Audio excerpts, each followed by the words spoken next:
Fala, nação tricolor, Cláudio Rodrigues aqui para mais um vídeo aqui no meu Leão do PC, falando de Fortaleza e Cerro Porteño na Libertadores, e também a gente vai estar passando a entrevista do Thiago Galhardo que ele deu na ESPN, todos os créditos e direitos da ESPN Brasil, tá bom?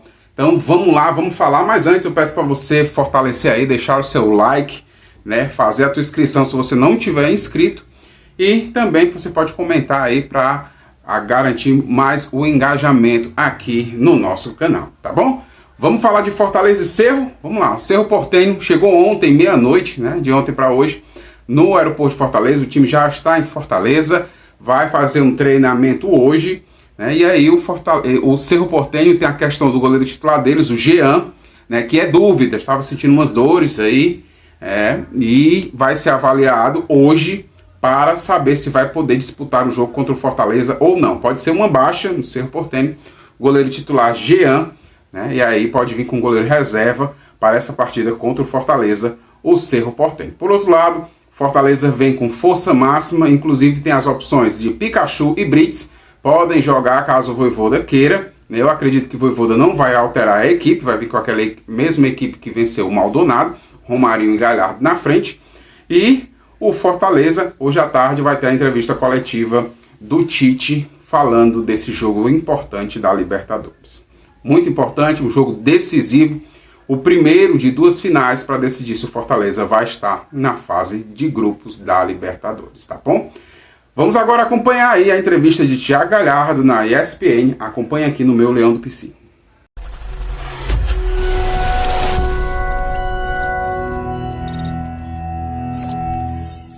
De Libertadores. O Thiago Galhardo, ele já chegou aqui chamando o break e me enganando. A gente olha a cara dele, a gente acha que é um neném. O Thiago já é experiente, 33 anos, vai ajudar o Fortaleza nesse momento de Libertadores. E eu chamei de carioca. Rapaz, nasceu em Minas Gerais. Foi o Bangu, foi o Vasco, esse sotaque aí foi se misturando ao longo do caminho. Seja bem-vindo, Galhardo. Olá, prazer poder falar com vocês. Não é a primeira pessoa que fala a questão da minha idade, da minha cara, né? Já tô indo pra 15ª temporada como profissional. Feliz em poder fazer parte, né, desse ciclo assim e de jogar em grandes clubes. Ô Galhardo, vou te fazer a primeira aqui, depois a gente vai rodar bate-papo. Eu sei que você é bom de resenha, bom de papo, então fica à vontade aí pra trocar com a gente. Claro, perguntar primeiro desse jogo de Libertadores, né? Um Fortaleza agora já experiente na competição, já entendendo o que é a competição, com um adversário que é chato. Quais são os cuidados? O que vocês conversaram ali com o Vojvoda pra receber esse Cerro Porteño amanhã? Olha, na verdade, teve a questão dos vídeos, né? Nós acompanhamos 2 jogos mata-mata contra o Curicó. E é um time que é muito conhecido, né, na questão da Libertadores. Eu costumo ler, né, e eles nos passam. Já disputaram 44 vezes a Libertadores, eles são o atual campeão. É o time junto com o Olímpia que mais tem pretensões assim, né, de chegar no campeonato estadual deles lá, o paraguaio. E eu já conheço alguns jogadores, né, o Jean do futebol brasileiro, o Churinho, Marcelo Moreno. É uma equipe que tem bons jogadores, o esquema deles não tem os pontas abertas, eles jogam meio que fechando pelo meio. É uma equipe muito boa, mas eu acho que o fator campo e o Fortaleza, a questão do Castelão para nós, mostramos isso no jogo contra o Maldonado. Eu acho que isso vai fazer toda a diferença para nós aqui no primeiro jogo. Mauro, quinta, né? Mauro me soprou aqui. O jogo é na quinta e tal. Sucesso pra vocês aí. Galera, deixa eu te perguntar uma coisa assim. Você é bastante rodado, né? Vários clubes, inclusive do exterior, etc e tal. E não sei nem se vai encerrar a carreira por aí no Fortaleza, se pretende ele jogar até os 42. Quem que tá querendo jogar até os 42? Nenê. O Nenê, pô. Você vai lá, conversa com o Nenê lá, que você ainda tem muitos anos pela frente e tal.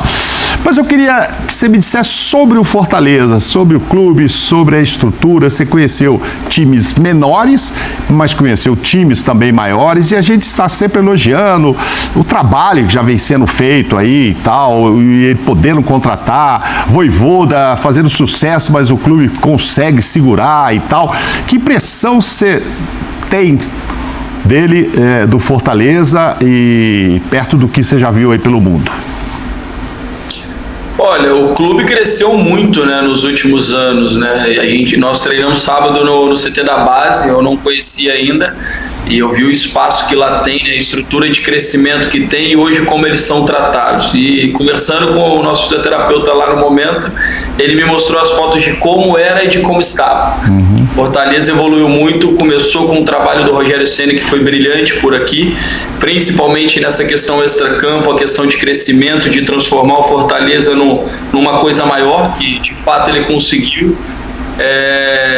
E depois a chegada do Vojvoda, né, que é o mesmo pensamento de trabalho, a mesma metodologia de crescimento do clube, não tem a questão do ego eu e sim para todos, né, para poder crescer. E a diferença dos clubes dos quais eu passei, eu acho que é o olho no olho, a honestidade que tem aqui dentro. Aqui não existe atraso, não existe falsidade, não existe nada, cara. Todo mundo está em prol do Fortaleza. Então isso eu falo da diretoria, eu falo dos jogadores, eu falo da comissão técnica. O Vojvoda não querer sair daqui do Fortaleza com um monte de proposta que teve na mesa, que vocês também sabem, assim como nós, é porque ele sabe de tudo isso que eu estou falando, essa questão do crescimento do Fortaleza no dia a dia. Ele consegue chegar à fase de grupo, ele consegue jogar Libertadores ano passado. Ano passado a gente, por retorno, entra como rebaixado e conseguiu de novo uma pré-Libertadores, estamos a 2 jogos de entrar numa fase de grupo de novo. Então tem todo um trabalho de olho no olho aqui, uma honestidade muito grande que antes os atletas, eu posso confessar, não queriam, não pensavam em vir para cá e hoje pensam em vir para cá pelo lindo trabalho que faz. Eu acho que não só o Fortaleza, não só aqui o rival, mas eu acho que isso aqui do Nordeste tem que ter esse mesmo pensamento para poder crescer o clube e aí sim. Como que você estabiliza? É jogando grandes competições, é ficando na primeira parte da tabela do Brasileiro e obviamente ganhando títulos. O Pascoal que está falando. Thiago, um grande abraço para você. E a gente transmite aqui a Copa do Nordeste. É um grande prazer ver o Fortaleza jogar na Copa do Nordeste, como todos os clubes nordestinos. É uma grande alegria que a gente tem aqui.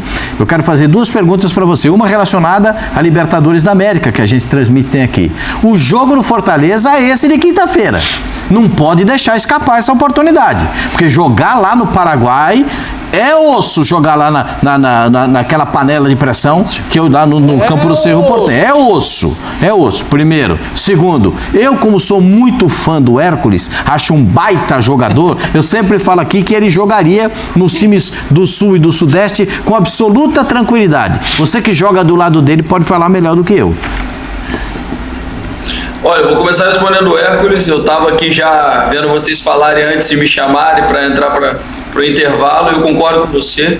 É um menino de grande valia para o Fortaleza. Eu acho que vai ser, arrisco a dizer que vai ser a maior venda do Nordeste, talvez junto a isso também do Fortaleza. É um menino que ele consegue ter uma leitura de jogo muito boa. É o famoso box-to-box. Ele me lembra muito o Paulinho. Ele é o volante que chega na área, que faz gol, ele consegue recompor, ele consegue atacar, ele tá sempre... E é um garoto que, o mais legal, ele sempre tá perguntando, ele sempre tá querendo aprender, você conversa com ele, ele sempre te ouve, ele te pede opiniões. Então, eu concordo com você que ele vai surpreender. Eu digo até além, eu acho que ele vai jogar num grande clube europeu. E sobre a questão da Libertadores, sim, nós temos um fator casa que é muito importante para nós, que é visto por todos nós um jogo decisivo, com nossos torcedores, acreditamos em mais de 50 mil pessoas de novo no Castelão, é o nosso mano de campo, é onde nós nos sentimos bem, e claro, você levar uma vitória para lá traz um pouco mais de tranquilidade. Porém, eu não estava aqui ano passado, mas acompanhei. Eles perderam aqui, o Fortaleza perdeu por 2-1 do Colo-Colo e teve que ganhar lá para poder se classificar naquele jogo épico de 4-3. Então, independentemente do que aconteça, são dois jogos, são 180 minutos. Obviamente que nós vamos fazer de tudo para poder conseguir controlar o jogo, ter posse de bola, pressão pós-perda, fazer os gols, né, ter efetividade, para que a gente possa ir para lá de uma forma um pouco mais tranquila, assim podemos dizer, com o regulamento debaixo do braço. Mas caso não aconteça, nós estamos preparados pelo que vier. Aí, Praz, um treinador já conhecendo o clube, o jogador tem mais facilidade da compreensão do que precisa ser feito, né? O discurso do Galhardo me parece muito sereno diante do que é uma Libertadores e o Cerro Porteño numa Libertadores. Continuidade é tudo, né? E assim, os clubes agora estão se atentando, estão vendo, alguns sofrendo na pele que fazer futebol não é só contratar jogador. Sim. É investir em estrutura e dar condição para o jogador. Às vezes tu contrata o jogador, não dá condição e cobra do jogador porque ele não desempenha, né? E queria dar boa noite pro Galhardo, né? Prazer estar falando contigo, é o Praz. E assim, eu também tenho duas perguntas. A primeira, tu falou que o Fortaleza jogar em casa, tem que fazer valer o fator local. O gramado foi trocado até que enfim, né? Como é que tá? Ficou bom? Ainda não tá bom? E a segunda o Fortaleza ano passado, ele no primeiro turno, tu mesmo falou, ficou em último, com uma pontuação super baixa. E depois que saiu da Libertadores, conseguiu se reerguer. Que o Fortaleza como clube, em questão de planejamento, tu acha que vai conseguir fazer diferente esse ano para não ter, não ser castigado por jogar a Libertadores? Porque a gente sabe que a logística é complicada, aí em Fortaleza o número de voos é restrito. Então são essas duas, o gramado e o que o clube aprendeu com a participação no passado na Libertadores. Bom, primeiro eu vou falar que eu sou seu fã, não só dentro de campo, mas fora dele também. Até pensei que você fosse ser um gestor. Eu acho que pessoas como você, Diego Ribas, a forma como leva o futebol, devem ingressar. E eu aprendo muito olhando vocês, a como vocês se posicionam em qualquer circunstância que seja. Sobre as suas perguntas, a questão do campo, já fui questionado sobre, falei até na nossa vitória de 4-0 contra o Maldonado. O campo está muito aquém daquilo que nós esperávamos para 3 meses e meio de trabalho. Acho que poderia estar muito melhor. Nós treinamos na terça-feira antes do jogo e estava muito ruim. E no dia do jogo, eu falei e vou repetir, cara, se não fosse a chuva, a gente teria sido prejudicado. Porque quanto mais molhado para nós é melhor, a gente está acostumado, nós treinamos no campo rápido e tudo mais. E na hora que estava começando a secar, que o passe estava começando a travar, a chuva vinha. E aconteceu isso tanto no primeiro quanto no segundo tempo. E sobre a questão da Libertadores, cara, eu cheguei no segundo turno, né? Eu cheguei ali na janela do meio do ano, mas eu acredito que o planejamento de ter priorizado uma competição e não ter dado o valor necessário que o brasileiro tinha, acabou complicando o clube um pouco na questão do brasileiro. Obviamente nós sabemos que a Libertadores é a maior competição que se tem, mas nós sabemos também que todos os clubes de menor investimento necessitam do Campeonato Brasileiro para poder continuar se reestruturando, né? Investindo nisso que você acabou de dizer, na questão da categoria de base, para dar o melhor ao atleta. E junto a isso, a permanência do Fortaleza já era muito importante. Conseguir uma vaga numa competição internacional para brigar aí pela Libertadores, que agora a gente já está garantindo a Libertadores Sul-Americana, acredito que quase ninguém esperava o não descenso, e acredito que ninguém esperava a gente estar entre os 8, né, tirando o São Paulo na última rodada e tudo mais. Acredito que tudo isso foi muito conversado, não só a questão da diretoria com a comissão, mas está acertado para que não possa cometer. E acredito que incorporou um pouco mais o elenco nessa virada de ano para poder entender e carregar as 5 competições que nós temos ao longo do ano. Alinhado com o Marcelo Paz, né? O Marcelo nos deu uma entrevista e disse exatamente isso, Thiago, que o aprendizado foi melhorar o elenco já agora em janeiro, para não precisar sair correndo atrás de reforços. Por isso ele acha que agora tem um elenco que vai conseguir se dividir melhor entre brasileiro e as outras competições. Ô Galhardo, a gente já resolveu aqui a sua carreira enquanto estava fazendo a entrevista. Você vai jogar mais 10 anos, então, até os 43. Aí quando você pendurar a chuteira, já arrumamos mais um trabalho pra você. Pode fazer media training, porque o sonho da gente é bater papo com um jogador que converse bem, que fale de tudo, igual a você. Quero te agradecer, deixar um beijo e falar pra você deixar o teu recado. Aproveita que você já chamou o intervalo, chama o pessoal pra quinta-feira assistir aqui com a gente Fortaleza e Cerro Porteño. Na verdade só vou mais 3 anos, esse mais 2. Aí depois já tô preparado para ser o media trainer aí. Tô com a cabeça já preparada para isso. E sobre convocar a torcida, mais uma vez pedir o apoio deles, né? Que estão conosco desde o ano passado. Eu acho que essa arrancada que começou no segundo turno do ano passado ainda faz parte 4 jogos de Libertadores. Então que eles possam estar conosco, que eles possam lotar o Castelão, que a gente possa ter essa energia, né? Que foi muito bonita a questão do hino, né? Já também citado por mim na entrevista, que na hora que eles cantaram ali a questão do hino, acho que mexeu com todo mundo. Então que eles possam lá mais uma vez. A noite de Libertadores é realmente diferente de qualquer coisa, outra coisa vista aqui no futebol sul-americano. Ô, Dani. Boa. É isso aí, senhoras e senhores. Thiago Galhardo, né? Você vê na serenidade, mais maduro, um cara que sabe falar, sabe se expressar, dando aí uma bela entrevista na ESPN, falando do nosso Leão, falando da diferença que é estar no Fortaleza Esporte Clube, tá bom? Muito obrigado pela sua audiência, um abraço e tudo de bom.